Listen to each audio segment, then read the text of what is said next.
Olá, tudo bem com vocês? O mais bonito e o mais legal voltou.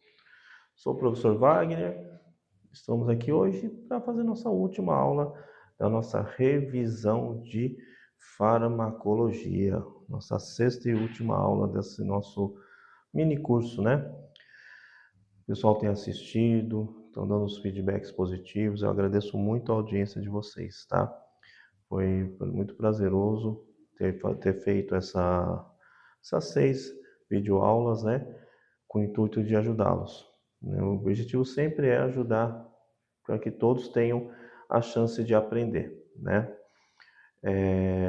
Nós falamos nas 5 aulas anteriores dos conceitos básicos, né, da farmacologia, de tudo que ele consiste, falamos dos cálculos, né? Hoje vamos dar uma repassada em algumas coisas que nós já falamos aqui rapidinho para relembrar e vamos entrar nas classes medicamentosas e vamos ter depois a classe medicamentosa ainda, balanço hídrico e cálculo de pressão arterial média, tá bom? Mas antes, já se inscreveu no nosso canal aqui do YouTube, Cuidar Mais com o Prof. Wagner? Se inscreve aí, curte, compartilha, comenta, dá seu feedback, né? Nos ajuda aí a trabalharmos, tá? E que mais? O que nós vamos falar? Vamos falar dele, ó. O nosso guia de bolso, cálculos de enfermagem do Prof. Wagner. Tá à venda aí com vocês, já tá vendendo bastante, agradeço muito. Temos bastante conteúdo. Tudo que foi falado aqui tem nele, só que tem muito mais do que foi falado aqui nos vídeos. Ele é bem completinho, ele é um guia pequeno, ó. Você leva realmente de bolso, né? Muitas pessoas já estão adquirindo. Adquira o seu também, custa só R$ 15, tá? Se você é meu aluno, meu ex-aluno, você tem meu contato, me chama no WhatsApp, eu te dou as coordenadas. Se não, deixa no comentário o que você quer e eu te chamo, a gente resolve, tá bom? Somente R$ 15, adquira o seu, ele tem todas as informações necessárias para farmacologia, os cálculos, tem exercícios aqui no final, né? Tem exercícios aqui no final e vai te orientar sobre tudo. Quando que eu uso isso aqui? Uso em sala de aula, uso nos estágios, uso trabalhando, só como eu sempre falo, só não pode usar na prova, porque aí é cola, né?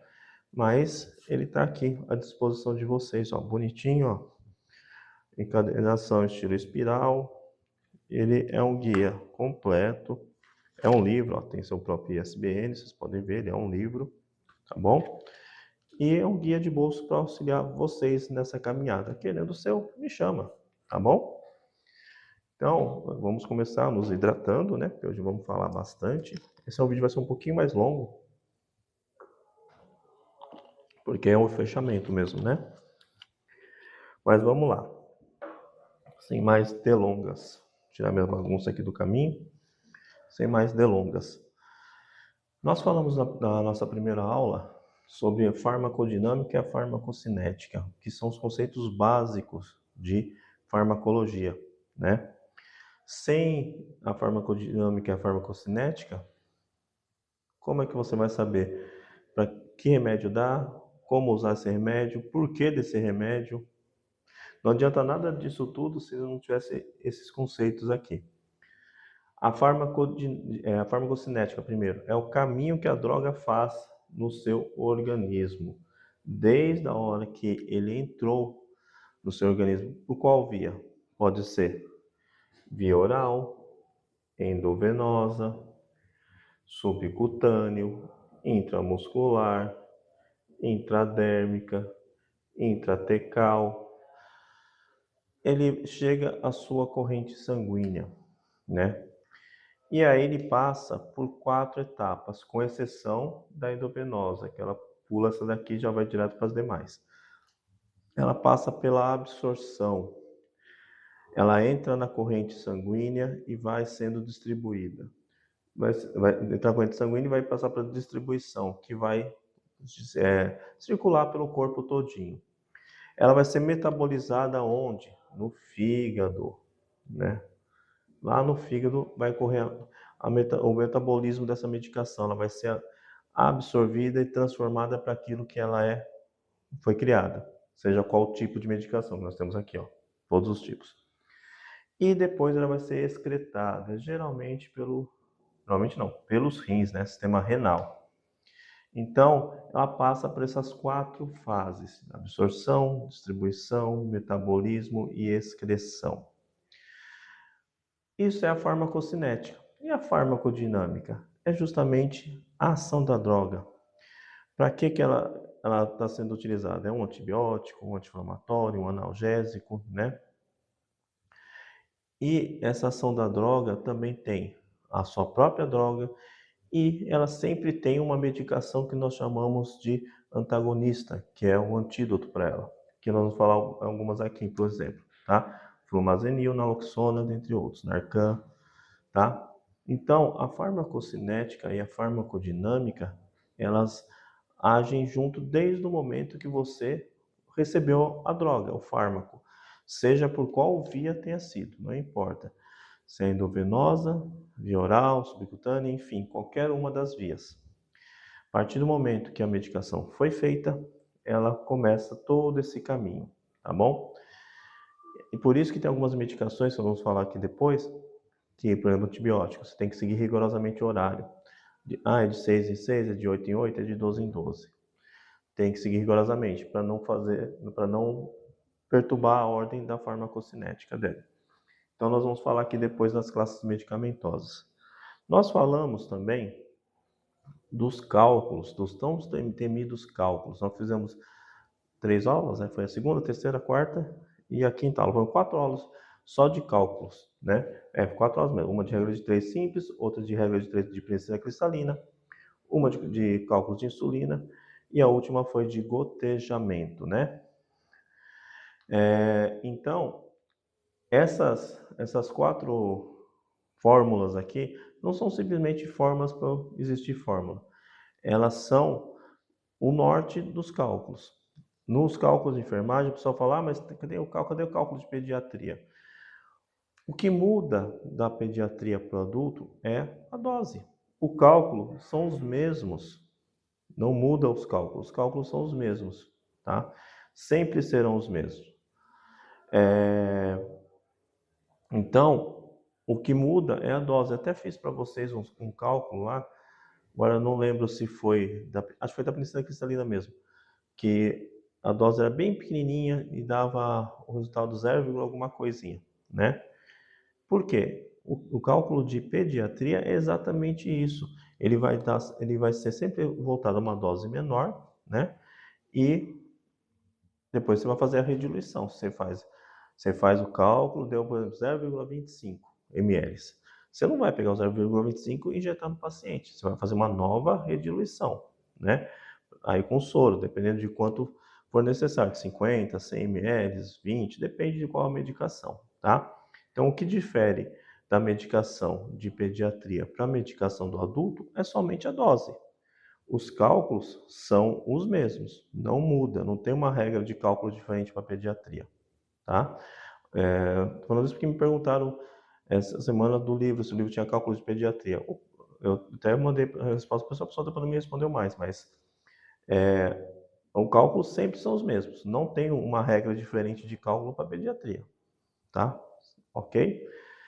Nesses cálculos, como é que a gente pode fazer? Ó?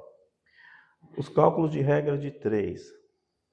A gente sempre tem 3 informações que nós sabemos, né? O que nós temos disponível ali, né, na instituição, o diluente, temos a prescrição médica e o X, que é o nosso quarto elemento a ser descoberto, né? Então, sempre nós vamos ter essas 3 informações. No caso da penicilina cristalina, o que nós temos de diferente? Eu até falei lá no vídeo. Se o frasco da penicilina cristalina, vou puxar para cá, opa, puxar para cá. Se o frasco dela for de 5 milhões de unidades, eu vou considerar no diluente 8 ml de água destilada e ele vai sempre gerar 2 ml referentes ao pó.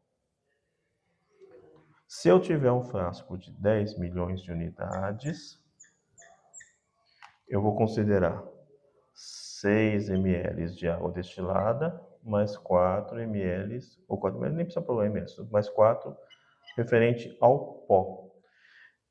É a única diferença. Nos outros cálculos, o quanto for colocado de diluente aqui é o que você vai usar no seu cálculo. O de princípio cristalina sempre você vai seguir essas regras. 5 milhões de unidades, 8 ml de água destilada, mais 2 de pó. 10 milhões de unidades, 6 ml de água destilada, mais 4 do pó. Tá?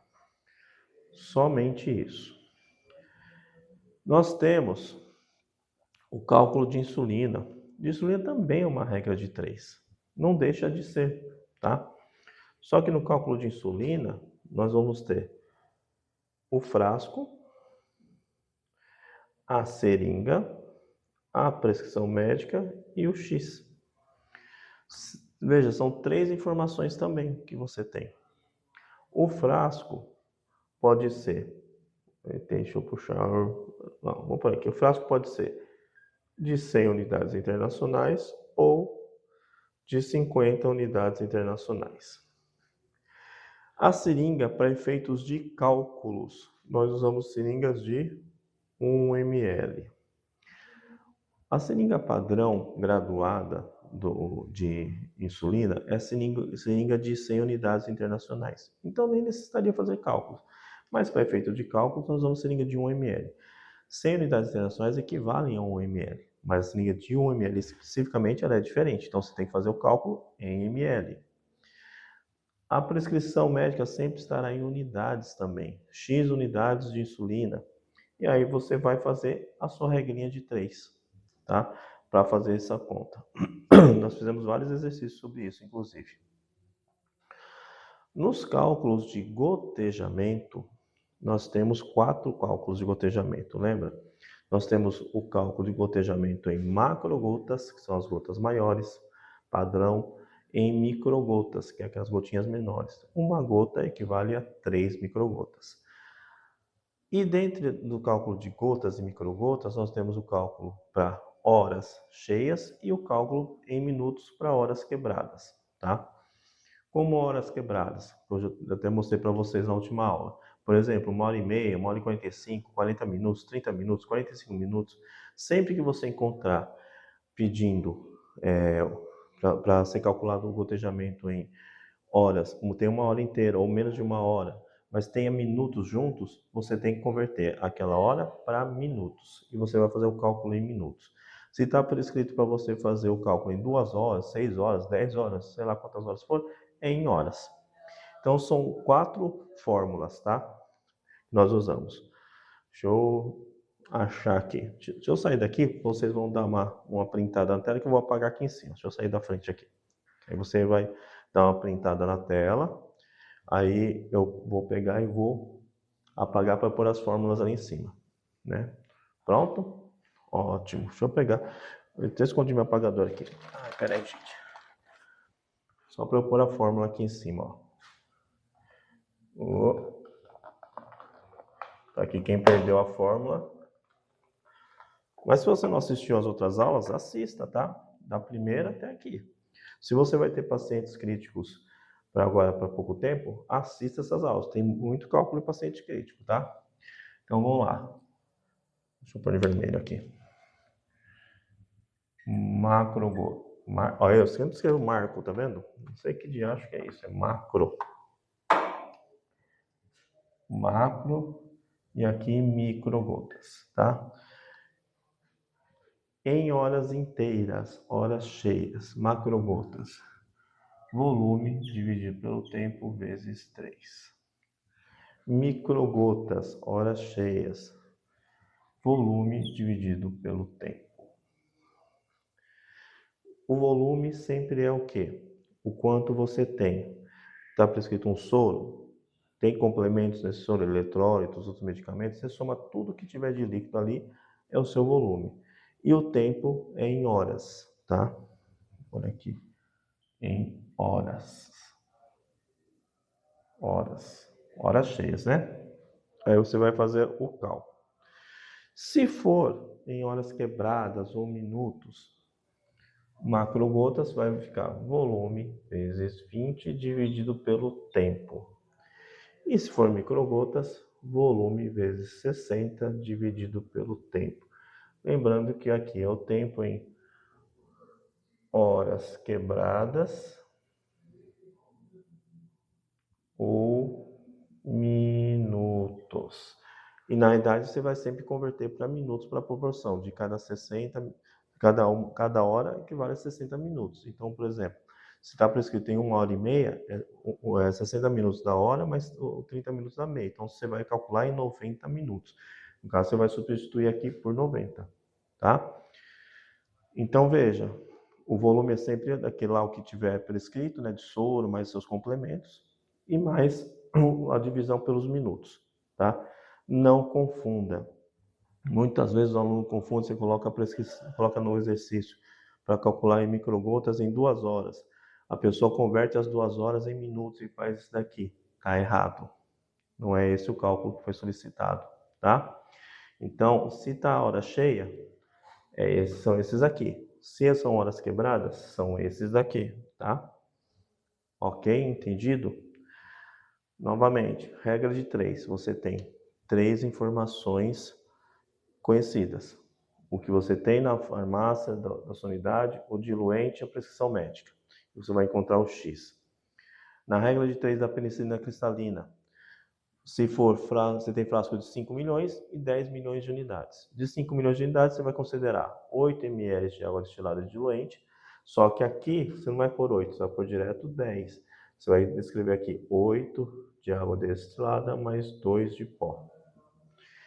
Se for de 10 milhões de unidades, você também vai considerar 10 aqui, né, 10 ml, aí isso vai ser 6 de água destilada mais 4 de pó. Sempre nessa proporção, tá? E aí você vai fazer o cálculo cruzado como nós ensinamos, tá? Nas aulas passadas. Na insulina, o cálculo de insulina também é uma regra de 3. O que diferencia é que a gente utiliza unidades internacionais também. Você vai ter as 3 informações conhecidas. O frasco, os frascos de insulina sempre aparecem em 50 unidades ou 100 unidades, tá? A seringa, para efeito de cálculos, nossa seringa a gente usa de 1 ml, né? A prescrição médica, que também estará em unidades internacionais. E o X, a qual você vai encontrá-lo fazendo a multiplicação cruzada. Pegou?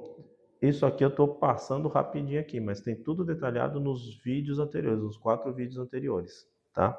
Então assistam lá o primeiro vídeo, o segundo vídeo, o primeiro vídeo sobre farmacodinâmica farmacocinética, bem detalhadinho. O segundo vídeo sobre regras de 3 simples, o terceiro vídeo sobre penicilina cristalina, o quarto vídeo sobre cálculo de insulina e o quinto vídeo, que foi o de quarta-feira agora, sobre cálculos de gotejamento, tá? Dá uma repassada, assista quantas vezes necessitar, tá bom? Pode tirar suas dúvidas, mandar suas dúvidas pelos comentários mesmo, se quiser. Manda lá que eu respondo, tá bom? E é isso. Pegou? Deixa eu sair da frente para você tirar mais um print. Eu gosto de deixar vocês tirando print, vocês copiando, porque eu sei que às vezes falando é difícil você prestar atenção e ir copiando, né? Ao mesmo tempo, tá? Então vamos lá. Ok? Então vou apagar, tá? Porque só tem uma lousa, então não tenho o que fazer. Vou apagar esse daqui. É porque a gente vai apagando e vai fazendo, vai apagando e vai fazendo, né? Lembrando que tudo isso e muito mais do que eu falei aqui tem no nosso guia de bolso do Cuidar Mais, o Prof. Wagner, tá? R$15 apenas. Adquira o seu. Tira esse escorpião do bolso aí. R$15, você sabe como que você gasta R$15? Facinho? Você vai ali, compra um salgado e um refrigerante, você gastou R$15. Até mais, né? Dependendo de você comprar. Você, quem bebe, vai lá, compra uma Heineken que custa mais do que isso. Uma só, e ele acaba rapidinho. Esse aí, ó, vai durar para muito tempo, se você cuidar direitinho. Tem espaço até para você rabiscar se você quiser, tá? Então, vamos lá. Nós vamos falar das classes medicamentosas. O que são classes medicamentosas? São onde os fármacos se dividem, como eles se dividem, né? Como eles são apresentados para utilização. Todas as medicações que estão aqui, a grande maioria são utilizadas, podem ser utilizadas em qualquer setor. Algumas são muito específicas, como por exemplo as drogas vasoativas. Drogas vasoativas são utilizadas muito aonde? Pronto-socorros, né? UPAs, emergência em geral, e principalmente UTIs, né? As drogas vasoativas, o que elas são? Elas fortalecem o coração. A grosso modo, elas fortalecem o coração, a dinâmica do coração. São muito utilizados para reversão de parada cardiorrespiratória. São utilizados em UTIs também para pacientes pós-parada cardiorrespiratória, pacientes de cirurgias sistema cardiocirculatório também, tá? Temos drogas vasoativas conhecidas como a epinefrina, a dobutamina, que ajuda na força contrátil do coração bem forte, dopamina. Essas drogas vasoativas, por assim dizer, tem muito mais, tá? Drogas vasoativas. No livro tem mais também. É só para dar um exemplinho aqui. Elas têm que ter um cuidado muito grande na sua administração. Tem que ser por uma via de acesso muito calibrosa, se for periférica, a qual também não é muito recomendável. O ideal para uma droga vasoativa é uma via central, um catéter central, tá? E elas correm, deixa eu até escrever aqui, ó. Catéter central e bomba de infusão contínua. Elas têm que ser controladas por bomba de infusão contínua. Por quê? Porque tem um grande risco de se extravasar, que, ou seja, romper a veia, por exemplo, for periférica, vai causar possivelmente necroses, lesões teciduais, tá? Por ser drogas muito fortes. Então, a recomendação é sempre catéter central e bomba de infusão contínua, tá? Temos drogas chamadas antiarrítmicas, que é para quê? Para ajudar a voltar, tirar o coração de uma arritmia. A amiodarona é uma droga muito utilizada em emergências por conta disso. Uma arritmia grave pode levar a uma parada cardiorrespiratória, por exemplo, né? Então, as drogas antiarrítmicas podem ser utilizadas em pronto-socorros, em clínica médica, em vários locais, tá? Também é utilizado em UTI. Temos os antihipertensivos e vasodilatadores. O mais conhecido de antihipertensivo, captopril, vasodilatador, isosorbida. Vocês assistiram minha live do dia 31? Na live do dia 31, eu respondi uma pergunta exatamente sobre isosorbida. Um dos nossos espectadores perguntaram por que a isosorbida tem que ser utilizado, é recomendável, né, numa emergência cardiológica, por que é recomendável não bebê-lo, mas sim colocar embaixo da língua, né, sublingual. E eu respondi, porque pela via sublingual ele vai ser absorvido pela mucosa da boca, vai cair mais rápido na corrente sanguínea do que se for por via oral. Por via oral também vai, mas vai demorar um pouco mais. Desculpa, gente. E como é uma emergência cardiológica, necessita que tenha mais agilidade. Então, coloca sublingual, ele vai ajudar a fazer vasodilatação e, de repente, se essa angina instável que essa pessoa está tendo é por conta de uma obstrução, um trombo, né, um ateroma, talvez ajude a melhorar para que dê tempo de fazer o atendimento completo, tá? Então, se você não assistiu a live, tem aqui no YouTube, assiste lá, tá? Então, explicamos bastante coisa sobre classes medicamentosas lá também. Desculpa que hoje está difícil. Temos os antibióticos. Antibiótico é um problema. Deixa eu só tomar uma aguinha aqui, gente. Antibiótico é um problema. Porque até pouco tempo atrás, uns 10, 15 anos atrás, falar pouco tempo é 15 anos? Para medicina 15 anos não é nada. 15 anos é igual 15 minutos para medicina. Quanto tempo levaram para desenvolver um tratamento eficaz para o câncer? Séculos? Então, não pensam vocês que câncer surgiu nos anos 80. Nos anos 80 foi que o povo falou mais, mas câncer existe, ó, desde que o mundo é mundo. Tá? Então, ó, os antibióticos, acho que até foi a partir de 2010, passou a ser tratado como medicação controlada, né? Você precisa daquela receita branca, 2 vias, né?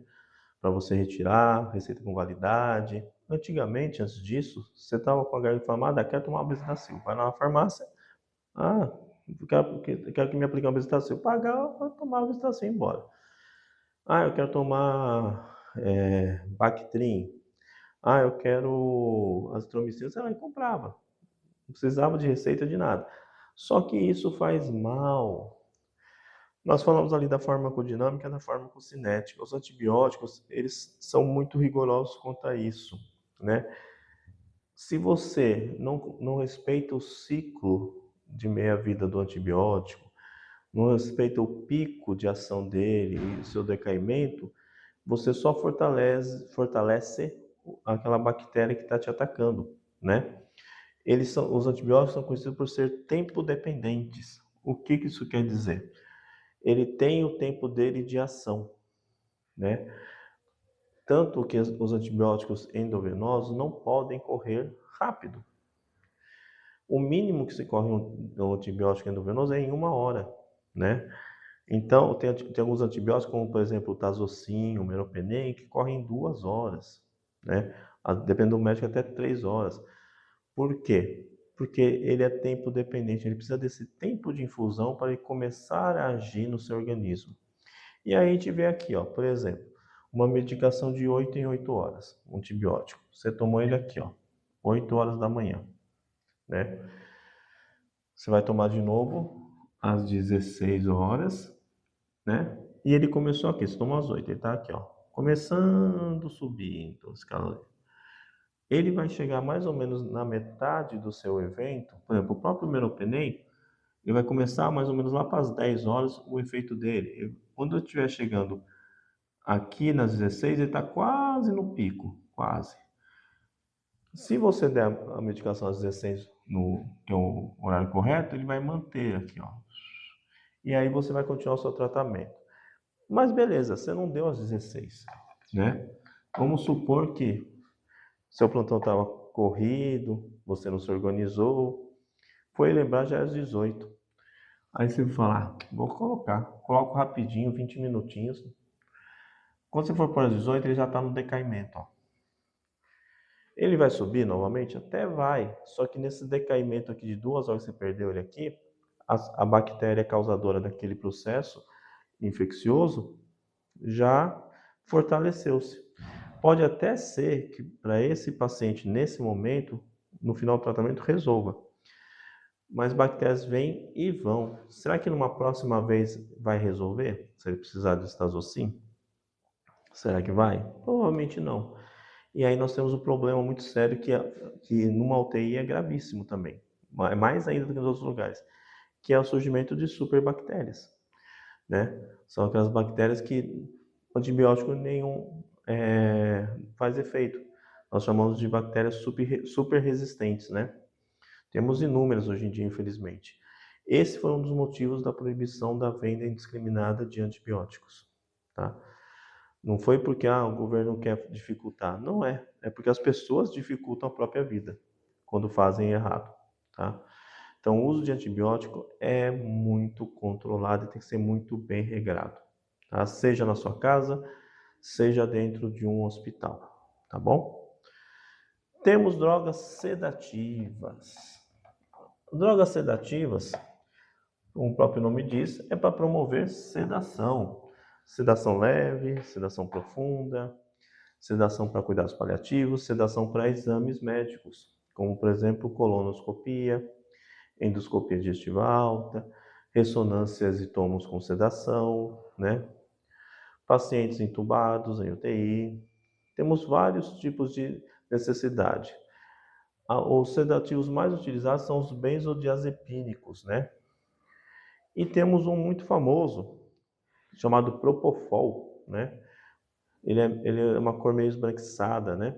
O Propofol ele faz um efeito chamado hipnótico, que já vou explicar o que é. O Propofol é muito utilizado tanto em exames, né, quanto em outros tipos de sedação, porque A partir do momento que acaba a infusão desse propofol, o paciente acorda muito mais fácil, né? O que é uma droga hipnótica? Ela vai fazer você fazer tudo que os outros mandarem. Não, não é isso. Mas você tem perda de memória. Você está fazendo uma colonoscopia, por exemplo, com propofol. O médico pergunta para você se está doendo. Você responde, está doendo, se não está doendo. Quando acabar o exame, você nem lembra se o médico falou com você, você nem sabe. Isso é um efeito de uma droga hipnótica. Temos outras também, tá? Mas não se preocupe, você não vai fazer nada que você não queira. Não é igual a hipnose de filme, não, tá? O sedativo, por exemplo, temos sedativos mais fortes, né? E aí, se a pessoa, de repente, demora para voltar dessa sedação, se ela tem algum efeito não esperado, nós temos um antagonista, um antídoto. O mais comum é o flumazenil, ó. Ele lembra que eu falei lá na aula, na primeira aula de farmacodinâmica e farmacocinética, que nós temos agonistas e antagonistas. Flumazenil é o antagonista dos sedativos benzodiazepínicos, né? Ele é um dos principais. Ele vai cortar o efeito, tá? Para que a pessoa possa acordar. Assim como nós temos os sedativos, temos os analgésicos opioides. Muitas vezes eles trabalham em conjunto, tá? Para fazer uma sedação mais profunda. E alguns analgésicos também são sedativos. A morfina, que todo mundo conhece, a morfina, ela age, ele tem efeito analgésico, né? Um opioide forte, mas ele também tem efeito sedativo. O pessoal recebendo morfina em bomba de infusão contínua, ele vai ter uma sedação, né? Então, o que acontece? A morfina, dependendo de uma dose muito mais forte, a pessoa não era para estar sedada, mas ela ficou chapada, não acorda. Nós temos algumas opções, naloxona, né, Narcan, entre outros. Ele vai lá e corta o efeito desse opioide, tá? Os opioides são drogas analgésicas mais fortes que nós temos. Tem a fentanila, a morfina, dentre outros, tá? Boa parte dos analgésicos opioides também agem como sedativos. E os dois, em muitas vezes, são utilizados em conjunto para fazer uma sedação mais profunda. Ou ainda em cuidados paliativos. Porque nos cuidados paliativos, nós temos a preocupação de tirar a dor daquele paciente e dar conforto para ele, para que ele possa concluir o seu tratamento de uma forma mais tranquila. Tudo bem? Vamos lá. Aguenta aí. Temos os broncodilatadores, né, e corticoides. São drogas respiratórias. O broncodilatador mais famoso, mais conhecido que teve por aí, era o Berotec, né? Mas o Berotec não se usa mais dentro de hospital. Fora do hospital ainda vende aquela bombinha de Berotec, ainda vende, tá? Você consegue comprar. Só que por que não se usa mais tanto o Berotec e foi substituído pelo salbutamol? Porque o Berotec, ele causa taquicardia muito intensa. Vamos dizer que o médico prescreveu uma inalação com 3 gotinhas de Berotec. 3 gotinhas de Berotec no adulto já faz um estrago, tá? E você errou. Você veio colocar 3, você colocou 10. Porque você confundiu com outra medicação. Você pode causar uma parada cardiorrespiratória nesse paciente. Ele já está tendo uma respiratória, né? Está com um broncoespasmo, algo do tipo, você vai dar uma taquicardia nesse paciente. Então, para evitarmos problemas, o Berotec foi retirado de dentro dos hospitais. Os corticoides, né? Nós temos diversas medicações corticoides que também ajudam na parte respiratória, né? E aí pode ser feito via oral, endovenoso, né? Da forma que for prescrito. Temos os eletrólitos, por exemplo, magnésio, sódio, cloreto de potássio. Cloreto de potássio você tem que ter muito cuidado. O potássio abaixo do nível no nosso sangue causa uma parada. Acima do nível também causa uma parada. O cloreto de potássio vem em flaconetes de 10 ml, né? E ele é uma medicação de autocontrole e de dupla checagem.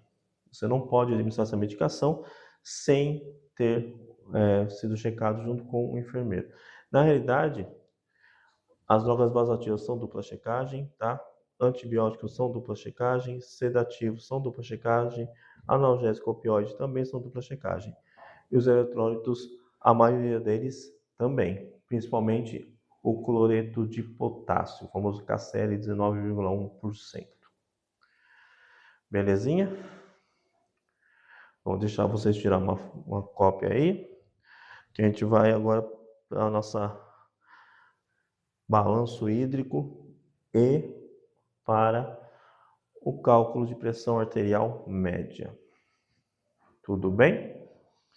Então vamos lá. Vou apagar aqui, porque eu preciso de espaço, tá? Vamos lá. Lembrando, gente, tudo isso que eu estou falando e muito mais tem aqui, ó. Parecendo a Jequiti, né? Ó. Cuidar mais com o professor Wagner, nosso guia de bolso, cálculos de enfermagem. Baratinho, R$15. Tá quase de graça. Você me chama aí no Zap. Você que é meu aluno ou ex-aluno, tem meu contato, me chama no Zap. Se não tiver meu contato, tem o da professora Silmara, pode chamar a professora Silmara também, tá? Que aí ela passa as orientações para vocês. Eu tenho alguns a pronta entrega, outros eu entrego no máximo no dia seguinte, tá bom? É só me chamar. Então nós vamos falar agora de balanço hídrico, conhecido como BH. O que é o balanço hídrico? Para que serve? O balanço hídrico é um controle, ó. A garrafinha aqui é de 500 ml, né? Se eu tomar esses 500 ml de água aqui, no seu período de plantão, por exemplo, 6 horas, tomar um gole. Se eu tivesse em balanço hídrico, eu não poderia deixar meu paciente tomar assim no gole, porque não tem como quantificar. Mas vamos dizer que meu paciente tomou 500 ml de água. 500 ml de água. Aí, eu fiz algumas medicações nesse paciente. Eu instalei um soro fisiológico de 500 ml e correu durante o meu plantão 400 ml. Então, 400 ml de soro fisiológico. Ele tomou no café da manhã uma xícara de café com leite de 150 ml. Nem sei se cabe tudo isso, mas eu estou chutando. 150 ml de café, né? No almoço, ele tomou um copo de suco de 200 ml. Comeu uma cumbuquinha de sopa de 300 ml. Sopa. Eu fiz medicações EV. Eu lavei o acesso no início, lavei o acesso no final, cada um com 10 ml 3 vezes. Então, 30, 60 ml para lavagem, né? 60 ml de soro fisiológico. As medicações EV deu mais 300 ml, vamos dizer assim, de medicamentos. Isso tudo entrou no meu paciente. Quanto? Vamos ver aqui, ó. 0,0000000. 5 com 6, 11. 1 sobe 1. 6, 10, 11, 13, 16, 19. 1910 ml entraram no meu paciente. Beleza. Aí eu vou verificar aqui. Eu já vou dizer o porquê que você faz essa conta, tá? Tô só explicando a conta primeiro, depois eu vou dizer o para que serve. Esse paciente perdeu de diurese 800 ml de diurese. Ele perdeu o que mais? Ele tinha um dreno de Portovac, tirou 30 ml de dreno de Portovac. E que mais? Só. Então tá bom. Então ele perdeu aqui, ó, 0,03, 830 ml. E aí nós vamos fazer nossa conta. O balanço, antes de fazer essa conta agora eu vou explicar para vocês. O balanço hídrico, ele é feito para quê? Para nós termos uma noção de quanto entrou e quanto saiu de líquidos desse nosso paciente. Se sai muito mais do que entra, ele está perdendo líquidos. Às vezes é o que o médico quer, por exemplo. Já vou dizer por quê. E o contrário, se às vezes entra muito líquido e sai pouco, ele está retendo. Essa retenção vai causar o quê? Edemas. Onde? Edema no corpo, em geral, mas atinge geralmente esses edemas pode estar sendo causado por um problema renal grave e vão afetar principalmente coração e pulmões. Então a gente vai pegar aqui no balanço hídrico tudo que entrou, quanto que entrou ali? 1910, menos as saídas, que são os 830 ml. Vamos ver quanto deu. 0 com 0, 0. 3 para 1 não dá, vou pegar 1 emprestado aqui, ó.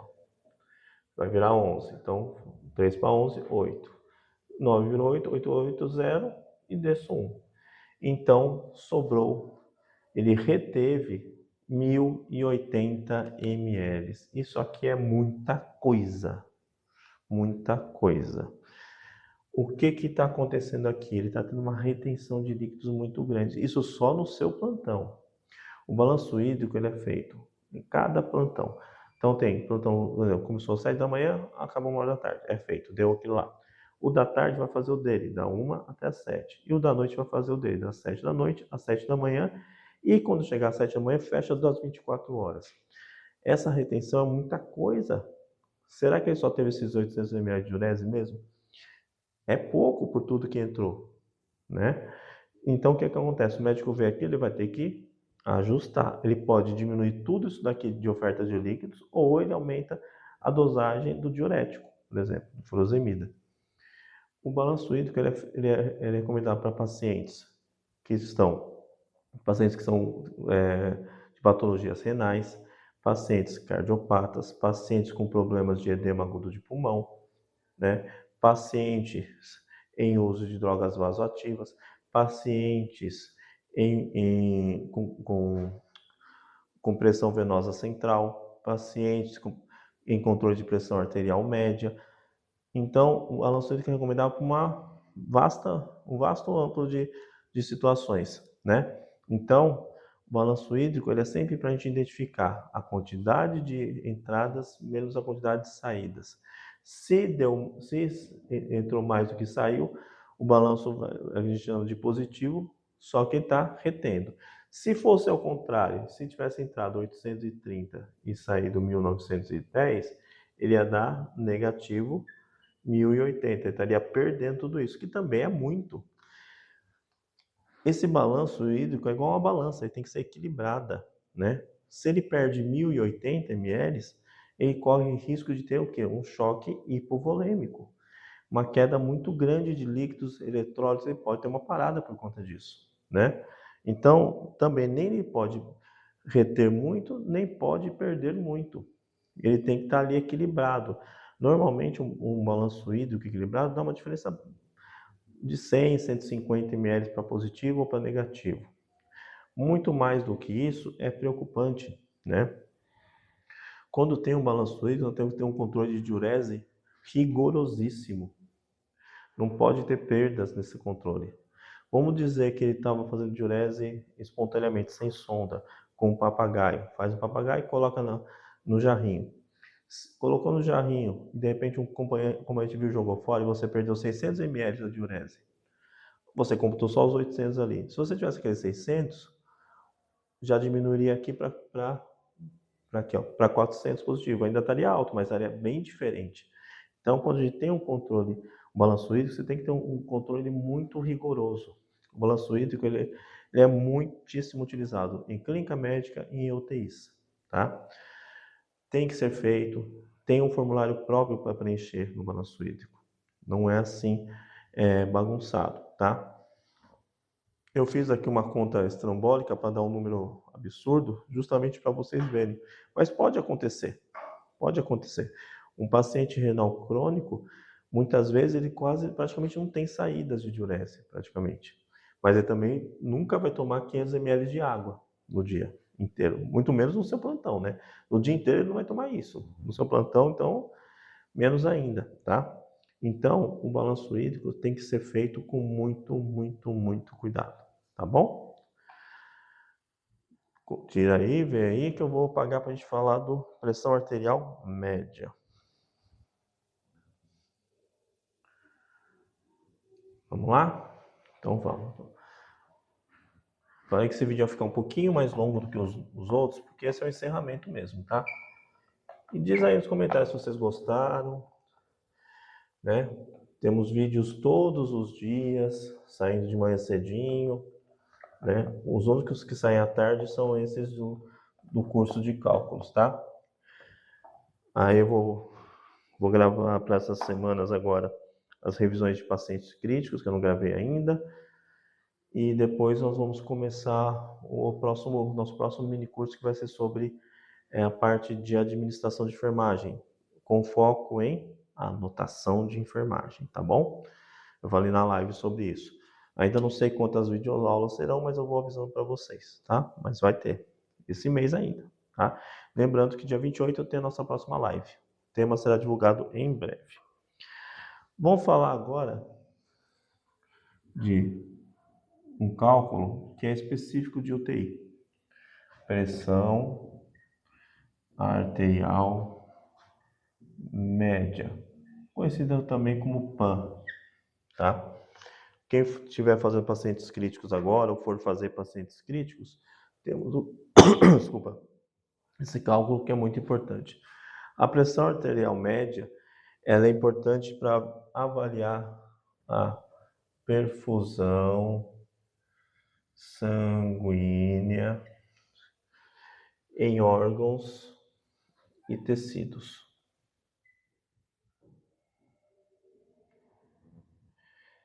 Ela atua em conjunto com uma outra coisa chamada PAI, que é o que? A PAI. Pressão arterial invasiva. Invasiva por quê? A pressão arterial convencional, você coloca o manguito, insufla, ausculta, fechou. Essa não, ela é feita por um catéter introduzido em artérias. Então ela busca lá a informação da pressão arterial em tempo real. Se você tiver, isso aqui só é feito em UTI. Se você tiver com um paciente numa UTI com a pressão arterial invasiva, o monitor já vai calcular a PAN para você. Mas você tem que saber fazer o cálculo, porque de repente, para uma prova, alguma coisa você tem que saber. A pressão arterial média também é medida quando o paciente está em uso de um negócio chamado PVC, não é o cano, tá? Que chama pressão venosa central. A pressão venosa central, ela avalia a condição cardiocirculatória do paciente. O paciente pós-infarto, por exemplo, vai ter uma PVC. O paciente que voltou de uma PCR está na UTI vai ter uma PVC e uma PAI junto, tá? Isso é assunto lá do pacientes críticos que a gente vai falar mais para frente, mais lá nos próximos vídeos. Hoje, nosso foco é aqui, pressão arterial média, cálculo. Só estou falando para você entender onde é que utiliza, tá? É um cálculo dos mais simples possíveis, né? Para isso, você tem que saber qual é a sua pressão arterial sistólica, sua pressão arterial diastólica. Então, aqui, como é que é o cálculo? É a PA sistólica mais 2 vezes a PA diastólica dividido por 3. Nossa, que coisa difícil. Vamos lá, vamos pensar. Uma pressão arterial basicona, 140 por 80, tá? A gente só substitui. Sistólica qual é? Essa, diastólica é essa. A gente só substitui. PA sistólica, 140 mais 2 vezes 80, dividido por 3. Sempre tem uma maldita divisão, né? Mas fazer o que? Faz parte da vida. Vamos seguir aqui. 140 mais. Quanto será que é 2 vezes 80? 2 vezes 0, 0. 2 vezes 8. 8, 9, 10, 1, 2, 3, 4, 5, 6, 7, 8, né? Vamos por mais 8? 9, 10, 11, 12, 13, 14, 15, 16. Dá 160. Dividido por 3. Aí a gente faz essa continha. 140 mais 160. 0 com 0 dá 0. 4 com 6 dá 10. Aí 1. 1 com 1, 2 com 1, que foi 3. Ó. 300 dividido por 3 igual a 100. 100 milímetros de mercúrio.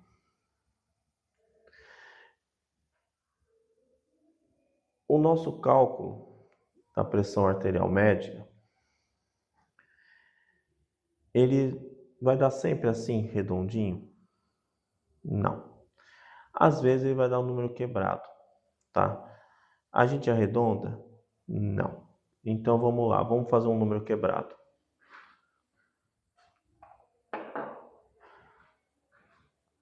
Vamos fazer um número quebrado para vocês verem. Deixa eu pensar numa conta que vai dar um número quebrado aqui. Ah, sim. O mais simples vai dar quebrado, quer ver? Deixa eu ver se vai dar quebrado. Vai dar 12 por 8. 120 por 80. Vamos colocar 120 mais 2 vezes 80, dividido por 3. Vamos lá. 120 mais 160, que é 2 vezes 80, que é o mesmo daqui de outro, né? Dividido por 3. Vamos ver quanto é que dá aqui, ó. 0 com 0, 0. 2 com 6 é 8. E 2. 280 dividido por 3. Vamos dividir aqui de quebradinho, ó. Dá para 2 por 3? Não, então puxa para cá. Quantas vezes o 3 para chegar no 28? Vamos lá. 3, 6, 9, 12, 15. 18, 21, 24, 27. 9 vezes, né? 9, sobra 1. Baixa o 0. Quantas vezes o 3 para chegar no 10? 3, 6, 9. 3. Sobra 1. Acabou? Não. Põe um 0 aqui, uma vírgula aqui. E já aprendemos isso. De novo, então a gente vai pôr o 3 e acabou. Só basta eu ir até a primeira casinha decimal. Então vai dar 93,3 a nossa pressão arterial média. E aí nós temos uma questão. Qual é a pressão arterial média correta que nós temos que ter? A pressão arterial média, ela varia. Deixa eu apagar isso aqui. Apagar aqui. A pressão arterial média, nossa, ela varia de 70 a 100. Ela vai de 70 a 100, é a pressão ideal. Se ela está dentro desse parâmetro, ela está boa. Se ela está para baixo, está em hipo. Se ela está para cima, está em hiper. E assim, ela segue exatamente a sua pressão. Você vê que no 14 por 8 deu 100 em cima. Mas, nunca, isso tem que ficar muito claro, nunca alguém com uma pressão 180 por 110 vai dar entre 70 e 100. Ele acompanha a sua pressão normal. Se a sua pressão normal está alta, a pressão arterial média também vai estar alta. Se a sua pressão está dentro do esperado, também vai estar lá. Se ela estiver baixa, também vai dar baixo aqui. Tá? Não tem como, por exemplo, uma pessoa com uma pressão 9 por 6 dá uma pressão arterial média de 80. Então, quando você faz o cálculo, você já tem que ter isso em mente. Você já tem que estar procurando o valor próximo daquilo que realmente está acontecendo. Capite? Pessoal, essa parte de pressão arterial média, eu vou voltar mais ainda nela em pacientes críticos, na revisão de pacientes críticos. Agora eu quis só dar uma colocação para vocês, porque, embora isso seja um cálculo muito específico, esse cálculo ele é específico para quem trabalha em UTI. Se você não trabalhar em UTI e não for prestar uma prova para UTI, você não vai ver esse cálculo na sua vida, né? Então eu trouxe ele só para vocês terem uma conhecida nele. Balanço íntegro não, balanço íntegro você usa em qualquer lugar.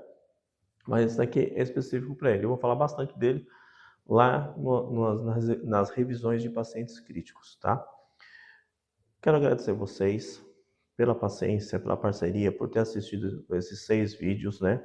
Esse agora sai dia 7 de fevereiro, né? No sábado, às 5 da tarde. Muito obrigado mesmo. Eu não imaginava que ia ter essa repercussão. Encontra muita gente falando comigo. Alguns nem comentam aí, mas mandam mensagem direto para mim, comentando sobre os vídeos, agradecendo, dizendo que ajudou. E eu espero que ajude mesmo. Esse é o objetivo, né? Tudo que os professores fazem é para ajudar os alunos, né? Então me ajuda também.